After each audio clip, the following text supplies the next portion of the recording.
Hello बच्चों, let's read the question. A body of mass 1 kg is thrown upwards with a velocity 20 meter per second. Okay बेटा, there is a body of 1 kg which is thrown upward with a velocity 20 meter per second. It is the initial velocity given to the body. Its momentary comes to rest after attaining a height of 18 meter. Okay, कितने height तक जाती है body बेटा? 18 metre. और ये किस में आती है? रेस्ट में. ठीक है. How much energy is lost due to air friction.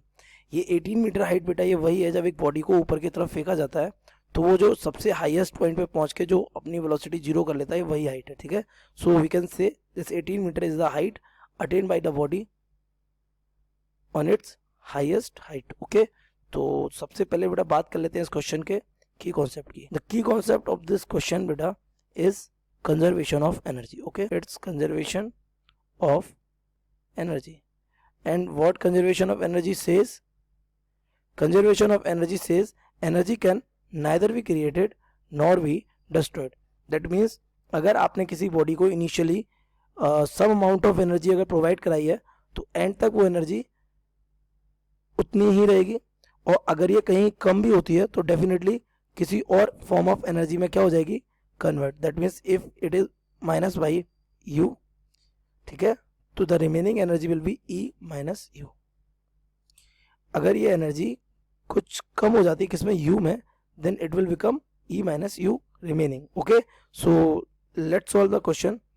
ठीक है, तो हमको बेटा सिचुएशन दे रखी है एक ग्राउंड की, ओके, एंड एक हाइट की.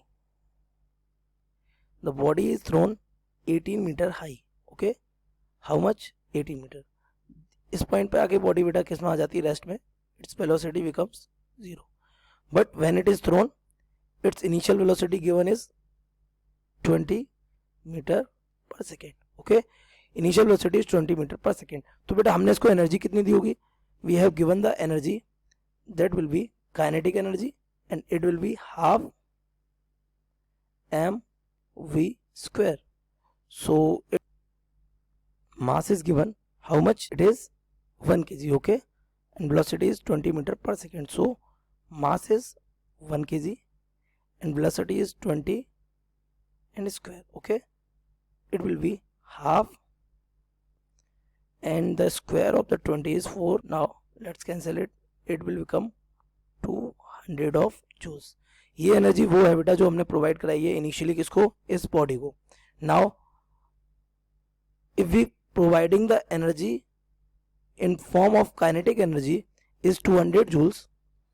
तो जब बेटा बॉडी यहाँ होगी तो उसके पास होनी चाहिए क्या बेटा? पोटेंशियल एनर्जी, क्योंकि इसकी काइनेटिक एनर्जी कितनी हो जाती है? यहाँ जीरो हो जाती है. तो डेफिनेटली पूरी एनर्जी किस में कन्वर्ट होनी चाहिए? पोटेंशियल एनर्जी में. ठीक है, तो potential energy must be equal to 200 joules. तो इसकी पोटेंशियल एनर्जी कैलकुलेट करते हैं. So it's potential energy will be M G H. The mass of the body is 1 and the value of g is 10 and the height is 18 meter. So the value of potential energy will become 180 joules. Okay, but बेटा हमने energy कितनी provide कराई थी? 200 joules, और इसको provide कितनी हुई है बेटा? 180 जूल. तो डेफिनेटली एनर्जी का लॉस हुआ है, और एनर्जी लॉस किसने की होगी? एयर फ्रिक्शन ने, जो कि इसके मिडिल में कहीं पर होगी, है ना. तो इस एयर फ्रिक्शन की एनर्जी लॉस्ट जो होगी, energy due to friction or work done due to friction will be 200 minus 180.